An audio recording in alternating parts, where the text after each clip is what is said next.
Hello students, differentiation of vector vector calculus chapter first A का example number first हम previous video में कर चुके हैं। अब हम इसका एग्जाम्पल नंबर सेकंड करेंगे और क्वेश्चन दिया हुआ है हमें, if A vector and B vector is given to us, now find out the value of differentiation of A dot B. मतलब हमें यहाँ पर ए वेक्टर और बी वेक्टर दिए हुए हैं और हमें A vector dot B vector का डिफरेंशिएशन फाइंड आउट करना है। तो सबसे पहले हम इसके सॉल्यूशन में क्या करेंगे, ए वेक्टर डॉट बी वेक्टर की वैल्यू फाइंड आउट करेंगे। ए वेक्टर हमें क्या दिया हुआ है, T I cap plus T square J cap plus 1 minus T के कैप, और बी वेक्टर क्या दे रखा है हमें, 3t स्क्वायर आई कैप माइनस जे cap plus T cube K cap.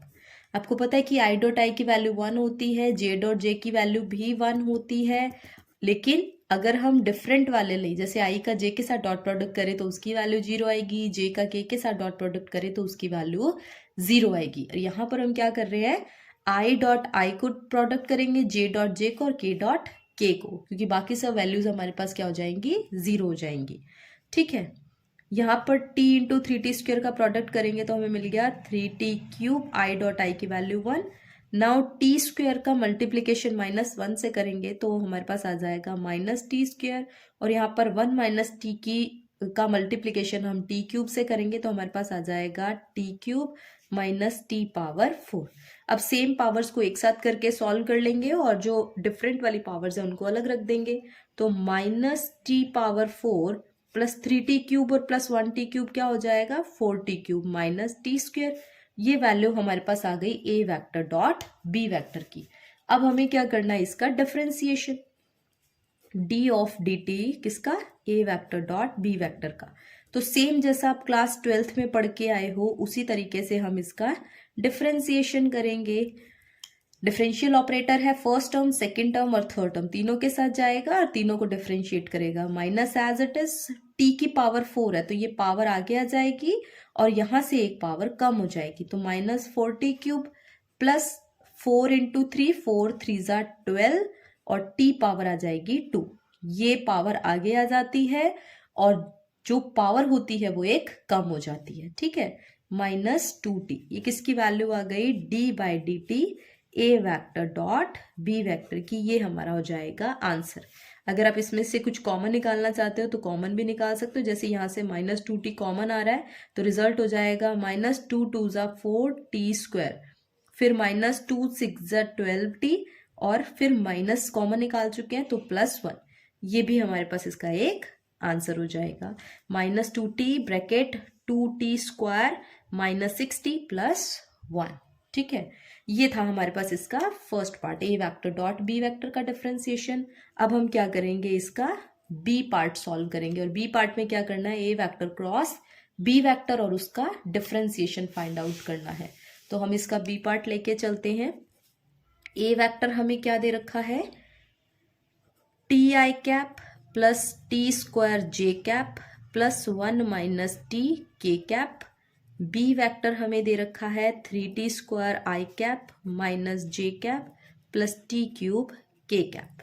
यहाँ पर हमें d by D T find करना है ए वेक्टर क्रॉस बी वेक्टर का, और ए वेक्टर क्रॉस बी वेक्टर का डिफरेंशिएशन फाइंड करने से पहले हम लोग क्या करेंगे, ए वेक्टर क्रॉस बी वेक्टर की वैल्यू फाइंड आउट करेंगे। और ये क्रॉस प्रोडक्ट कैसे फाइंड किया जाता है, डिटर्मिनेंट से। तो यहाँ पर हम सबसे पहले लिखेंगे आई cap J cap K cap. अब हमें अब हमें क्रॉस प्रोडक्ट फाइंड करना है, तो सबसे पहले किसके कोफिशिएंट लिखे जाएंगे, ए वेक्टर में आई कैप जे कैप और के कैप के कोफिशिएंट यहाँ लिखे जाएंगे, और फिर हम बी के लिखेंगे। ठीक है, जो पहले है उसे पहले लिखेंगे, जो बाद में है उसे बाद में लिखेंगे। ये हो गया टी, यहाँ से आ गया टी स्क्वायर और यहाँ से आ गया 1 माइनस टी। फिर बी वेक्टर के लिखेंगे तो ये हो गया 3t स्क्वायर, ये हो गया -1 और ये हो गया टी क्यूब। ठीक है, अब आपके पास चॉइस है कि आप इसे सारस डायग्राम से सॉल्व करें डिटर्मिनेंट, या फिर आप इसे डिटर्मिनेंट मेथड जो एक्सपेंडेड आप यूज करते हो मेथड, एक्सपेंशन लगाकर वो भी सॉल्व कर सकते हो। ठीक है, यहाँ हम सीखते हैं पहले ए वेक्टर क्रॉस बी वेक्टर को सॉल्व करने के लिए सारस डायग्राम। ठीक है, यहाँ पर आपको क्या करना है, फर्स्ट और सेकंड कॉलम को रिपीट करके लिखना है, I cap T 3t square और फिर सेकंड कॉलम को जे कैप, यहाँ से टी स्क्वेयर, ये -1। अब हमें क्या करना है, प्रिंसिपल डायगोनल के अलोंग चलना है। प्रिंसिपल डायगोनल के अलोंग चलना है मतलब हमें इनका प्रोडक्ट करना है पहले, ठीक है, फिर इसके पैरेलल चलना है। दैट मीन्स जे को फिर 1 - टी से और फिर उसे -3t स्क्वेयर से, और के को फिर पहले टी से और फिर -1 से प्रोडक्ट करना है। सबसे पहला काम तो हमें ये करना है, क्या करना है, प्रिंसिपल डायगोनल के अलोंग चलना है और प्रोडक्ट करना है। तो ये T square into T cube क्या हो जाएगा, टी पावर 5। जब बेस सेम होते हैं तो पावर ऐड हो जाती है, टी की पावर 5 आई कैप। नाउ अब हम क्या करेंगे, 3t स्क्वेयर को 1 - टी से मल्टीप्लाई करेंगे, ये किसका कोफिशिएंट आ जाएगा, जे कैप का। फिर प्लस के कैप को t को -1 से हम लोग मल्टीप्लाई करेंगे, तो ये हमारे पास आ जाएगा -t के कैप। पहला काम तो हमें ये करना है। अब इसमें से वैल्यू को सब्ट्रैक्ट करना है। कौन सी वैल्यू को, पहले हम प्रिंसिपल डायगोनल के अलोंग चले थे, अब हम बैकवर्ड चलेंगे, ठीक है। तो अब क्या करेंगे हम, इस तरीके से पहले हम लोगों ने 3t स्क्वेयर को टी स्क्वेयर से मल्टीप्लाई करना है, और ये किसका कोफिशिएंट मिलेगा हमें, के कैप का। फिर -1 को मल्टीप्लाई करना है 1 - टी से, ठीक है। मैं इसे एक बार इरेज करके लिख देती हूँ ताकि आपको प्रिंसिपल डायगोनल का और बैकवर्ड डायगोनल का अलग अलग समझ में आ जाए। अब बैकवर्ड डायगोनल में हमें माइनस किसको करना है, बैकवर्ड चलेंगे अब हम, ठीक है। पहले इनको मल्टीप्लाई, यहाँ इनको मल्टीप्लाई और यहाँ इन्हें मल्टीप्लाई, ठीक है।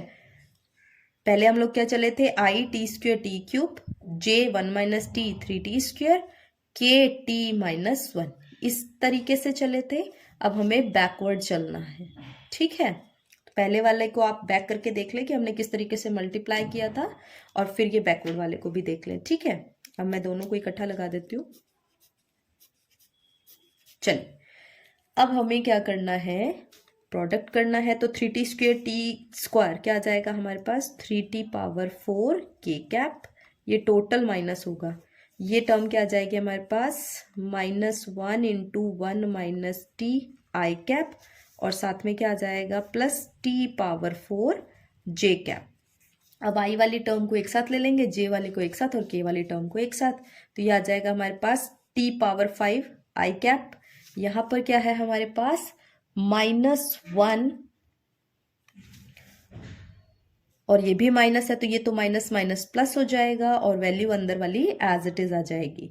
तो क्या वैल्यू बनेगी हमारे पास,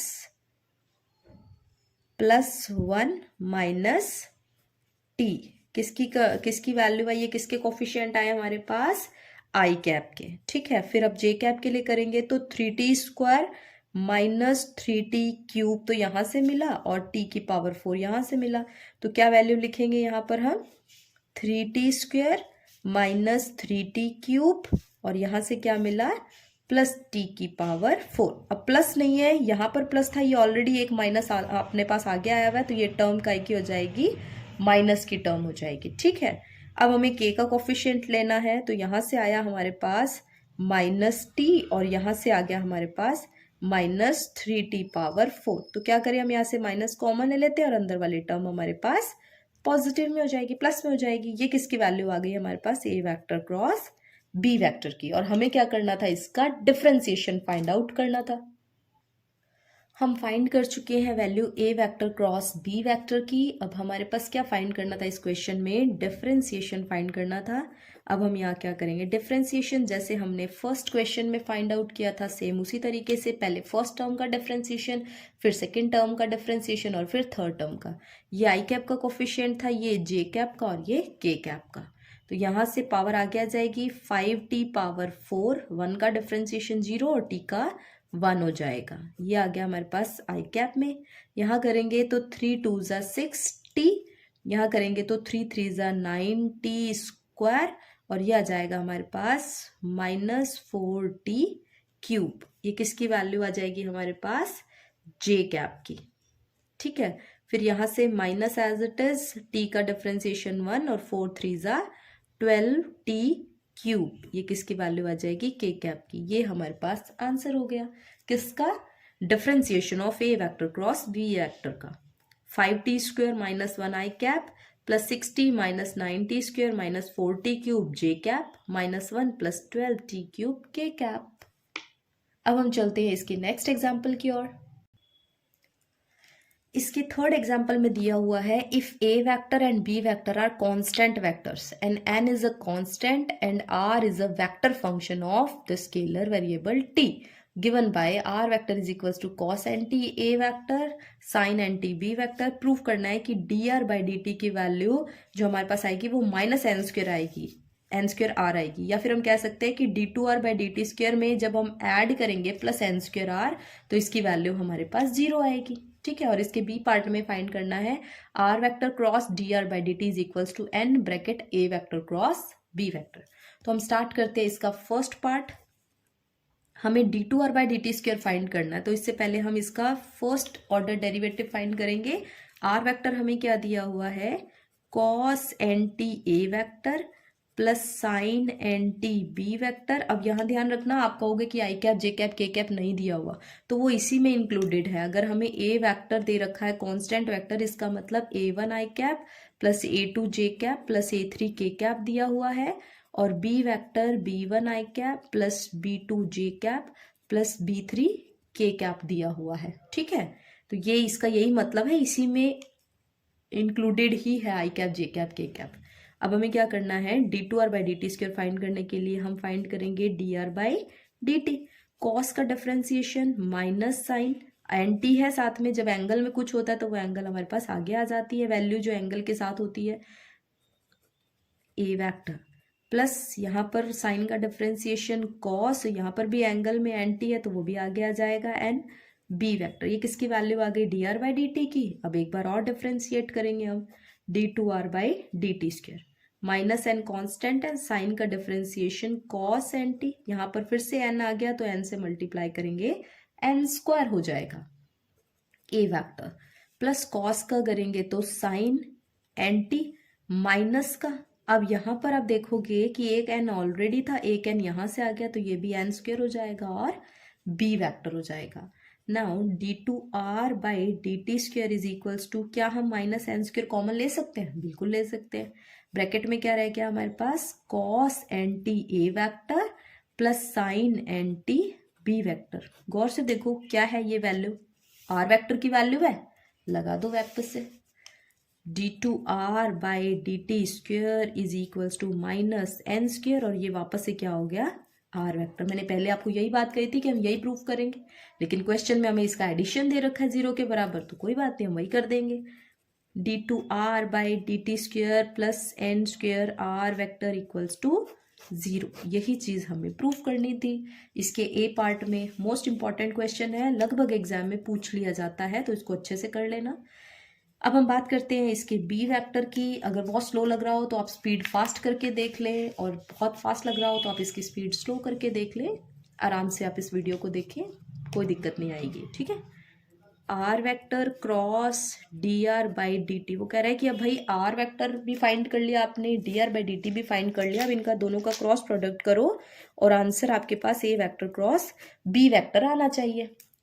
क्या करेंगे अब हम इसके लिए, आर वेक्टर लिखेंगे, क्या है हमारे पास, cos N T A vector plus sine N T B vector, साथ में हमें क्या चाहिए, D R vector by D T, इसकी वैल्यू क्या है हमारे पास, minus N sine N T A vector plus N cos N T B vector. आपको पता है कि A vector cross A vector की वैल्यू 0 होती है, B vector cross B vector की वैल्यू भी 0 होती है। तो अगर हम R vector cross D R by D T का प्रोडक्ट करेंगे तो ए क्रॉस ए की वैल्यू 0 हो जाएगी, बी क्रॉस बी की वैल्यू 0 हो जाएगी। इसका मतलब जब हम R vector cross D R by D T find कर रहे हैं तो हमें ए को ए के साथ मल्टीप्लाई नहीं करना है, बी को बी के साथ मल्टीप्लाई नहीं करना है। तो किसको करेंगे, ए को बी के साथ, बी को ए के साथ, कर दो फिर प्रोडक्ट। यहां से मल्टीप्लाई करेंगे तो आपके पास आ जाएगा N cos into cos, cos square N T. यहाँ पहले जो लिखा है उसे पहले लिखा जाएगा, बाद में जो है उसे बाद में लिखा जाएगा। यहाँ पर प्रोडक्ट करेंगे तो एक प्लस एक माइनस है तो हम बाहर ही माइनस लिख देते हैं, है ना। N as it is sine into sine, sine square N T. पहले क्या है आर वेक्टर, तो आर वेक्टर वाला बी वेक्टर पहले लिखा जाएगा, क्रॉस ए वेक्टर। अब आपको बताए कि जब हम इसका ऑर्डर चेंज कर देते हैं तो साइन में फर्क आ जाता है, minus B vector cross A vector. ठीक है, क्योंकि डायरेक्शन चेंज कर देंगे क्रॉस प्रोडक्ट के अंदर तो साइन ऑपोजिट हो जाएगा। R vector cross D R by D T, यहाँ से देखें N cos square N T A vector cross B vector, यहाँ बी क्रॉस ए को लिखेंगे ए क्रॉस बी तो वो माइनस आएगा और एक ऑलरेडी माइनस यहाँ पर है तो minus into minus plus N sine square N T और ये जाएगा A vector cross B vector. अब गौर से देखो तो यहाँ पर हमारे पास एन यहाँ पर भी है यहाँ पर भी है, ए क्रॉस बी यहाँ भी है और यहाँ पर भी है, कॉमन निकाल देंगे हम इसे तो R vector cross D R by D T की वैल्यू क्या आई N A vector cross B vector हमने कॉमन ले लिया, ब्रैकेट में क्या आया हमारे पास cos square N T plus sine square N T, sine square theta plus cos के थीटा क्या होता है 1, सो इसकी वैल्यू क्या आ गई R vector cross D R by D T की N bracket A vector cross B vector. यही प्रूफ करना था हमें, यही प्रूफ करना था हमें। फर्स्ट पार्ट में ये चीज प्रूफ करनी थी, सेकंड पार्ट में R vector cross D R by D T is equals to N A vector cross B vector, यही चीज हमने यहाँ पर प्रूफ की है। R cross D R by D T is equals to N bracket A vector cross B vector. So ये हमने इसके एग्जाम्पल नंबर 2 और एग्जाम्पल नंबर 3 किए हैं। अब इसके बाद हम लोग स्टार्ट करेंगे इसके एक्सरसाइज के एग्जाम्पल नंबर आगे वाले कंप्लीट, और इसी के साथ साथ हम इसके अनसॉल्व्ड भी करेंगे। तो आप लोग जुड़े रहें डेफ्ट क्लासेस के साथ। Thank you.